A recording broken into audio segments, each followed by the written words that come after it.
So today on Empower You, I drew four things, can't count today, from the bowl. So we have meditation, emotions, limiting beliefs, and paradigms. And I kind of actually put them in this order because I thought maybe this would be the order that I would process them. Okay. I think it also might help people in their processing. So let's start with meditation. And we've spoken about meditation.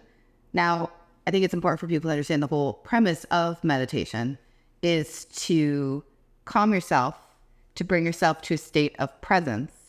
And however you meditate, the intention is to bring you to... Bring your awareness so that you're present in that moment. Yeah. Really what it comes down to. Because I think right now, most of us kind of go through life and they're not very present. They let like outside things kind of like spin them.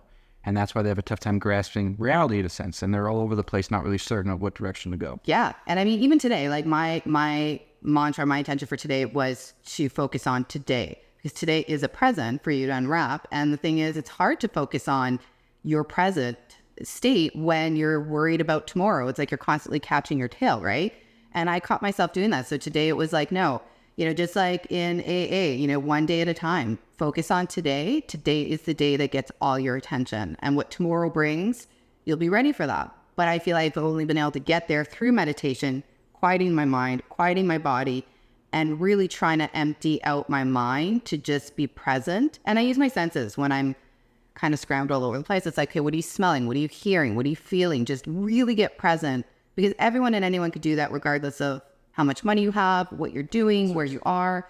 It's available to everyone. So for me, the first part in being wholesome is finding a way to meditate and being present with yourself. Of course, and there's lots of strategies. We talked about a couple of them last time, but I'll even use me today. Prime example, we just talked about on camera. Like I woke up this morning, I had a full scheduled thing, and everything went completely the opposite way. Right? I had a video gig I was supposed to do, didn't pan out. A couple clients canceled, rescheduled appointments. I was on the way to work with one, canceled on the way. And the average person would have been screaming and yelling, throwing things all over the place.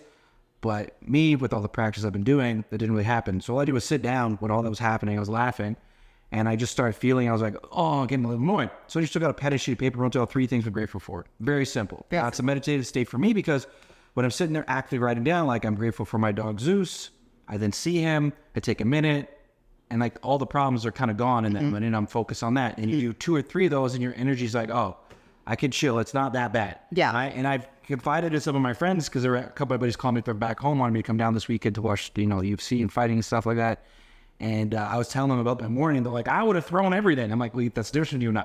Yeah. It's like I took a minute to calm down where you guys would lose it and spend your whole day now freaking out that your whole schedule just went upside down. So Absolutely. kind of roll with the punches and take it one day at a time or one moment at a time. Well, you mentioned a good point is that you stop and you felt. And like, that's the key, right? If you don't stop and feel and you continue to suppress whatever it is you're feeling, Actually, someone's going to get it. It will. And that's why people don't enjoy meditation, or it's hard for them because they are so addicted to the worrying, to the anxiety, to the fear, that for them to stop and feel. And also society is, especially with men, I just had this conversation with a woman today, especially with men, it's not conducive to saying, hey, stop, feel what you need to feel, whatever it is. They'll be like, no, I don't do that. Shut up. Yeah. Just go on and be stoic. Don't show emotion. But it's like, no, unless you sit there, and meditation is the opportunity for people to feel.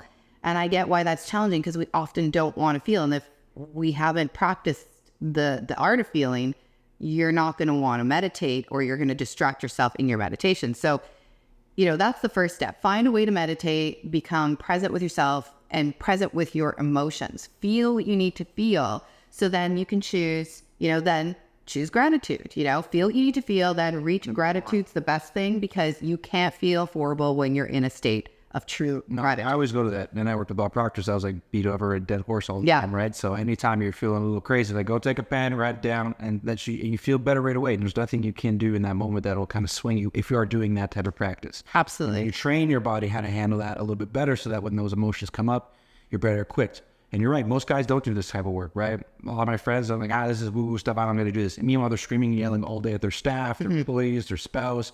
I'm like, why are you so heated all the time? Like, oh, people are idiots. I'm like, okay, see what you're doing right there? That's the you problem, not a people problem. You need to, slow it down a bit, take a moment, figure out why are you this spun over something that is not that big. And feel. If you need to feel frustrated, go feel frustrated in a safe space. Go feel angry. It's just, you got to squeeze all the juice out of that lemon, but we're told to just hold it in and deal with it and be strong and deal with it. And it's like the worst thing that then manifests into illness, disease, like all these things, right? So it's like, just feel what you need to feel. You're supposed to feel. You're a feeling being. That is what we are. We have emotions.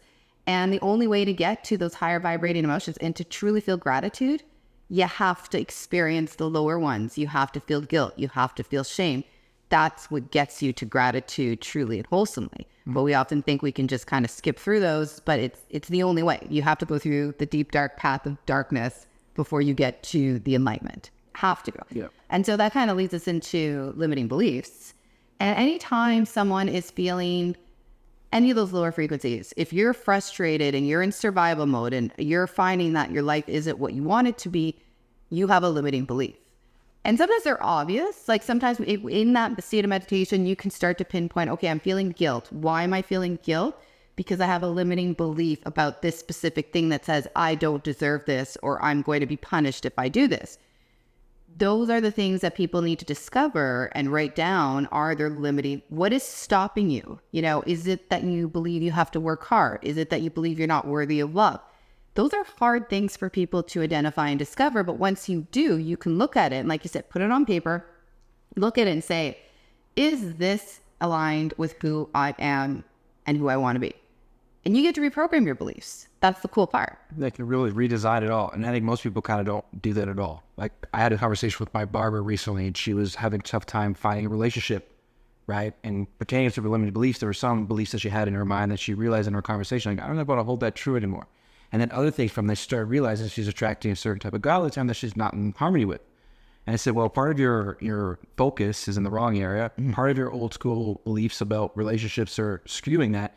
And hence why over the last 5 years now, we have the same story every time I see you. Like nothing's changed. And the barber behind you, the guy that owns it, started laughing. It's like, oh, he's right. And so I was like, fortunately, that's what it is. So I gave her that activity. Like, go home tonight, write down exactly your ideal partner.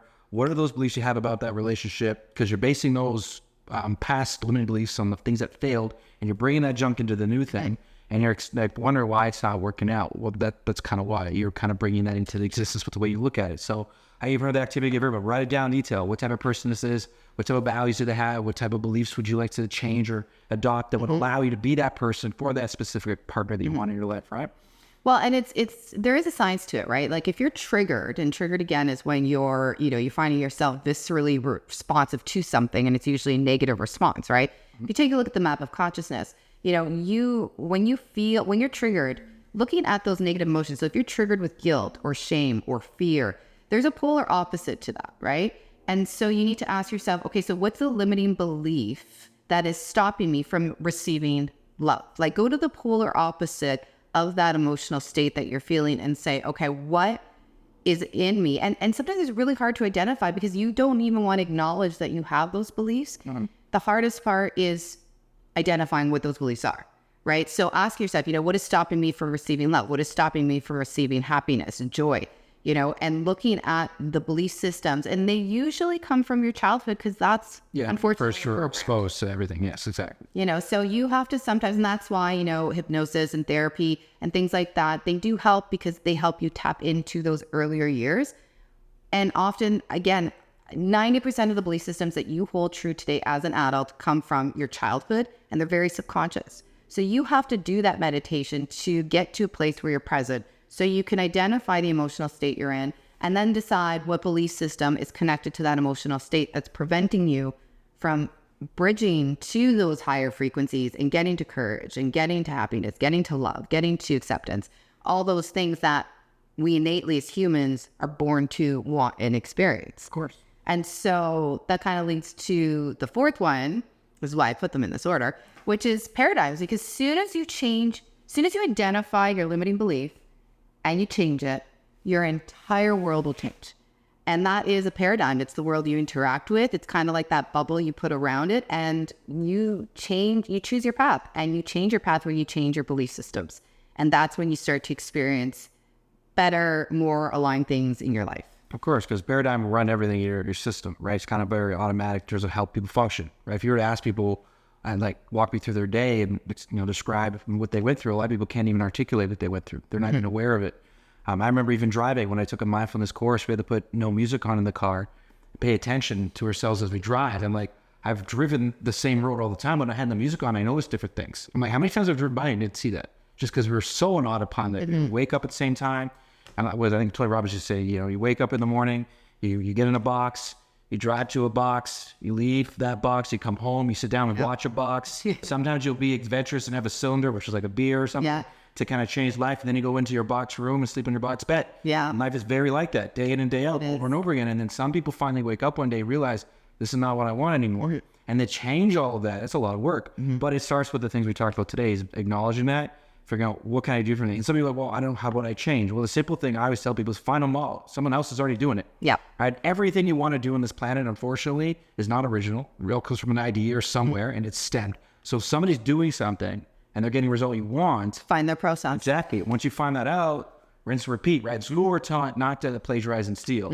But in life, I say do the opposite. If someone's winning in a certain way and that's what you want, figure out what they're doing, whether it's off and then make it your own. And exactly, you make it your own every single time. Yeah, and I mean, that's the thing with paradigms. It's the environment you create for yourself. You know, you think of a plant and you put it in a toxic environment, you know, it's going to respond to that. It's not going to be as thriving. And you're going to grow. Yeah, and you're going to wonder, like, I remember when I was teaching high school, this is exactly what happened to me. I remember sitting there, it was a full year, it was a nightmare. I loved teaching, I just didn't like the politics of the school and what I was doing. So I was sitting in my religion class, and this one day, I just remember the sound getting very quiet in my head. I thought I was like dying or something. And I just heard a voice saying, like, it'll get better. Like, you're going to get more than this. And I was just thinking, like, I don't know how this is going to change. All I know is I'm tired of this. I want something different to happen. And I just had that idea. And within 3 or 4 weeks, and this is a true story, my phone rang. And it was a guy who was introducing me to a business, and I didn't want to hear about it. And that business was the business that Bob Proctor was actually partaking in. Okay. So I met him 4 weeks later, and my entire world, like that, is switched. So rewind the tape. I was thinking about that months in advance, having the idea, that one little aha moment, I was able to pause for a second. I didn't know what it was going to be, but I had this inclination like, okay, something has to change. And I started then really thinking about what are some options, and then opportunities started showing up, and then I grabbed that one. So that's kind of the process of how it works. Well, and you, in that moment, you must have identified, and the thing is, sometimes we can identify beliefs subconsciously that you're worth more. Yeah. So you must have had an underlying belief that said that you weren't worth more than what you were experiencing. And something in you changed where you identified it and you shifted that belief subconsciously to then create a new paradigm for yourself.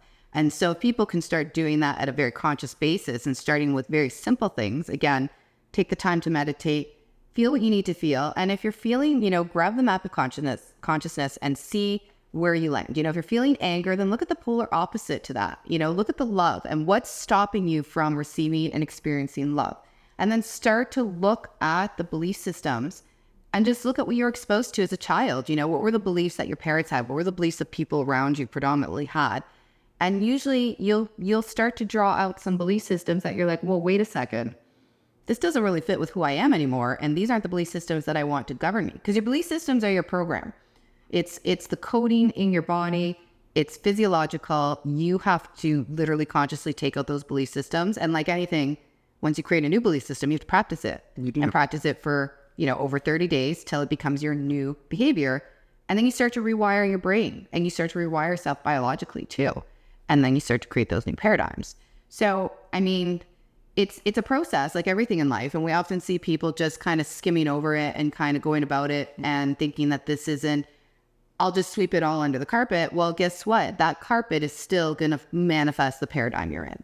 And until you clean that out, you're still going to get that paradigm. And so the key is to get to a state of presence through some form of meditation, feel what you need to feel, identify those feelings, then look at the belief systems holding you back and start to create new ones and start to live a better life. Yeah, take action is the main. And that's the main thing. And I mean, even just hearing us talk about it will immediately create some awareness. And that's the cool part. Just being exposed to certain dialogue will help you become more aware just innately without you even having to think about it.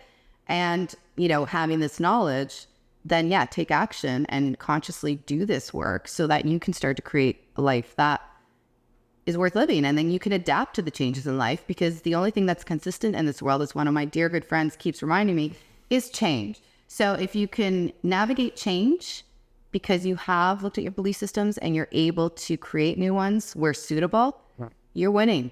And life will become your oyster and you will start to thrive. But it will take you to do work. Of course. Yeah. So I hope you try this out. Let us know how it works for you and what limiting beliefs maybe you're struggling with and where you want to go. And hopefully we can help you out. And stay tuned for the next one.